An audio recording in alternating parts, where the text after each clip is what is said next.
अस्सलाम वालेकुम नाज़रीन, कैसे हैं आप सब? उम्मीद करते हैं खैरियत से होंगे। नाज़रीन, आज की टॉपिक बहुत ही खास रहने वाली है। जैसा कि आप सभी जानते हैं, आज के दौर में शुगर पेशेंट बहुत ज़्यादा है और शुगर काफ़ी तेज़ी से लोगों की बॉडी में इंक्रीज़ होती जा रही है। इंसुलिन की मात्रा कम होती जा रही है। तो ऐसे में बहुत सारे लोगों के मन में बहुत ढेर सारी मिथ हैं, बहुत ढेर सारी गलतफ़हमियाँ हैं, जिनके बारे में आज आपको बताते हैं।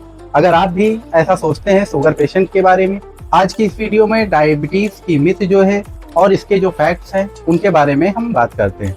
और इन सब गलतफ़हमियों की वजह से लोगों के मन में डर के साथ-साथ जो शुगर पेशेंट हैं, उनके बॉडी पे भी बहुत बुरा असर पड़ता है और साथ ही जो शुगर पेशेंट दवा ले रहे हैं, इन गलतफ़हमियों को सुन-सुनकर उनके इलाज में काफ़ी बुरा प्रभाव पड़ सकता है।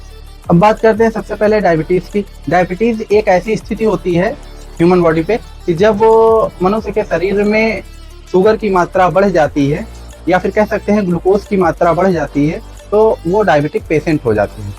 और ऐसी स्थिति तब आती है जब हमारे शरीर में इंसुलिन नहीं बन पाती है ठीक तरीके से, या फिर जो इंसुलिन बनती है उसका इस्तेमाल हम और आप सही तरीके से नहीं कर पाते हैं।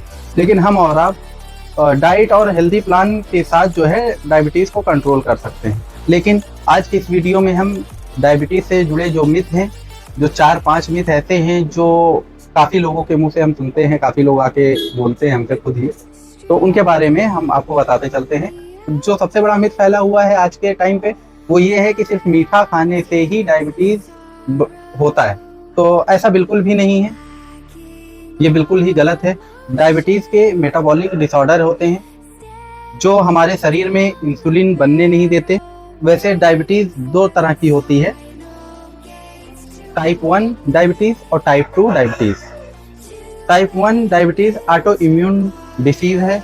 टाइप 2 डायबिटीज़ ओवरवेट, खराब लाइफस्टाइल और जेनेटिक इफेक्ट के कारण होता है।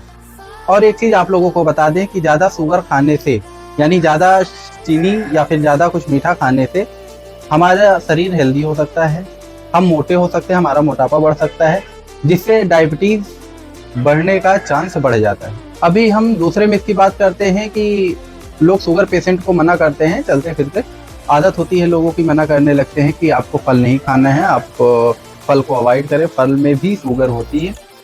तो ऐसा बिल्कुल भी नहीं है। फल के बारे में जो मिथ है वो हम आपकी दूर कर सकते हैं। आपको बता दें, फल में जो है नेचुरल शुगर होती है, उसमें फ्रक्टोज पाया जाता है और इसमें मिनरल्स और विटामिन्स भी मिल जाते हैं आपको।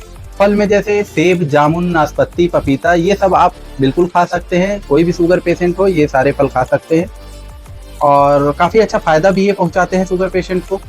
हाँ, फल को खाना बंद ना करें, बल्कि कोशिश ये करें कि फल की सही मात्रा खाएं, एक डोज नियमित डोज में खाएं और सही समय पर खाएं। तो इससे आपको फल से कोई भी नुकसान नहीं है। और एक तीसरी बात आती है कि बहुत सारे लोग ऐसे हैं जो इंसुलिन का इस्तेमाल करते हैं। तो हमारे मुआशरे में ये चीज़ें आमतौर पर फैली हुई हैं कि अगर किसी को इंसुलिन दी जा रही है बाहर से इंजेक्शन के रूप में, तो लोग कहते हैं यानी कि इनकी शुगर बहुत ज़्यादा बढ़ी हुई है, यानी हालत बहुत ख़राब है, इंसुलिन इनकी चलने लगी है। लोग उसको एक डर का माहौल बना देते हैं। तो ऐसा बिल्कुल भी ना करें। जो टाइप 1 शुगर पेशेंट होते हैं, उन लोगों को स्टार्टिंग से ही इंसुलिन दी जानी चाहिए, क्योंकि उनका शरीर जो है वो इंसुलिन बना ही नहीं पाता है।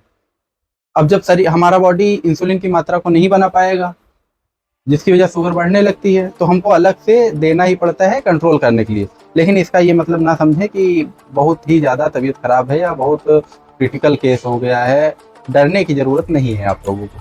वहीं बात करते हैं टाइप 2 डायबिटीज़ पेशेंट की, तो उन लोगों की अगर टाइम पे दवाइयाँ ना चेंज हों या फिर लाइफ स्टाइल वो अपनी नहीं चेंज कर पा रहे हैं, खाने पीने में थोड़ा सा परहेज नहीं कर पा रहे हैं, तो उनको भी इंसुलिन की ज़रूरत पड़ती है। और फिर एक चीज़ और आती है, शुगर पेशेंट जो भी हैं, डायबिटिक पेशेंट, वो लोग दवाइयाँ खाते हैं। दवाइयाँ खाने के बाद बोलते हैं अभी तो हम दवा खा ही रहे हैं कंट्रोल करने के लिए, हमको एक्सरसाइज या फिर डाइट की कोई ज़रूरत नहीं।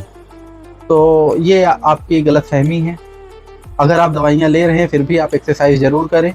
तो नाज़रीन, ये जो कुछ गलतफहमियाँ थी, जो मिथ थी, इनको दूर करने के लिए हमने आपको जानकारी दी है। ये सिर्फ आपकी नॉलेज बेस के लिए है। अगर आपको ऐसी कोई दिक्कत है, कोई समस्या है, तो अपने फैमिली डॉक्टर या फिर किसी अच्छे डॉक्टर से सलाह से ही आप दवा करें और उनकी सलाह से ही अपनी डाइट मेंटेन करें। और अगर वीडियो पसंद आई है तो लाइक करें, कमेंट करें, शेयर करें और इस चैनल को सब्सक्राइब करें। Thank you.